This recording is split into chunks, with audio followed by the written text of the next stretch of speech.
Yeah, I want to talk a little bit about the situation in Nigeria right now. And as many people may not know, Nigeria is a flashpoint for Christian-Muslim violence, has been for years. It's a situation where a dynamic evangelical Pentecostal Christianity in the southern part of the country is face to face with an aggressive Islamic insurgency fueled by radical Islam that has put basically a grass fire of violence and repeated cycles of violence right at the epicenter of Nigeria. Plateau State is the focal point right now. The city of Jos. And many people may have heard that there was some violence this past weekend. And on March 7th, there were 500 Christians killed. Our coworker in Nigeria reported that he saw a mass grave personally of 65 bodies. In that mass grave of 65 bodies, only 9 were men.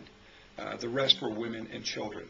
I don't care what anybody else may be saying or commenting that this is not a religiously motivated situation, but the reality is it's religion on religion. It is aggressive radical Islam macheteing to death defenseless Christians, burning their homes, burning their villages, and burning their churches.